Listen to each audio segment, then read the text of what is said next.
Hi friends, இன்றைக்கி வீட்டிலேயே எப்படி பக்கோடா ஈஸியாக செய்கிறதுன்னு பார்க்கலாம். அதுக்கு தேவையான பொருட்கள்லாம் எடுத்து வச்சுருக்கேன்.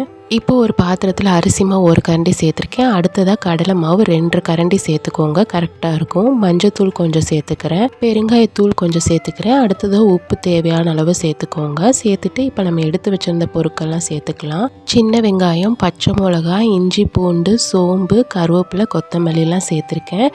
இப்போ நல்லா மாவை மிக்ஸ் பண்ணி எடுத்துக்கலாம். கொஞ்சம் கொஞ்சமாக தண்ணி தெளித்து சேர்த்துக்கோங்க. இதுக்கு ரொம்ப தண்ணியாக ஆயிடக்கூடாது, இல்லைன்னா பக்கோடா ரொம்ப எண்ணெய் இழுக்கும், உங்களுக்கு நல்லாவும் வராது. இந்த மாதிரி கொஞ்சம் கொஞ்சமாக தண்ணி தெளித்து பசைஞ்சு எடுத்துக்கோங்க.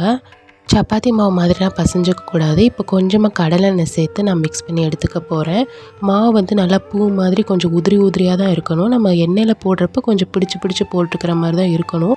ரொம்ப தண்ணி சேர்க்காமல் எண்ணெய் சேர்க்காமல் இந்த மாதிரி பசைஞ்சு எடுத்துக்கோங்க. நல்லா ஃபோர்ஸ் கொடுத்து பசைகிறப்ப உங்களுக்கு கெட்டியாக வந்துடும்.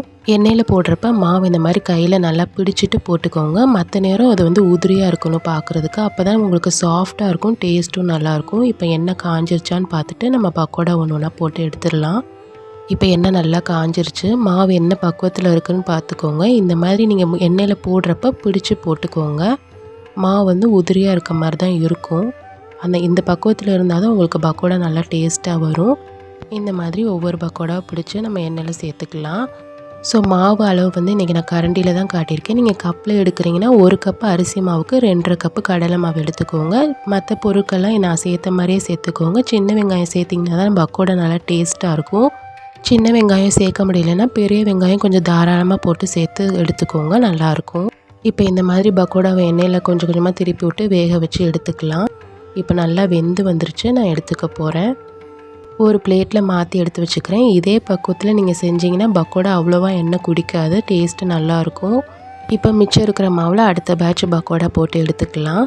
பாருங்கள் பக்கோடா எவ்வளோ நல்லா வந்திருக்குன்னு. இப்போ மிச்சம் மாவில் அடுத்த பேட்சுக்கு நான் பக்கோடா போட்டு எடுத்துக்க போகிறேன்.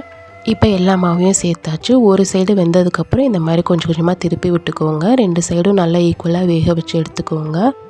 இப்போ நல்லா எண்ணெயில் ஸ்ப்ரெட் ஆகி வந்துடும் கொஞ்சம் வெந்ததும். இப்போ நல்லா வெந்ததுக்கப்புறம் நம்ம எடுத்துக்கலாம். நான் சொன்ன அளவில் மாவு எடுத்திங்கன்னா உங்களுக்கு இவ்வளோ பக்கோடா கிடைக்கும்.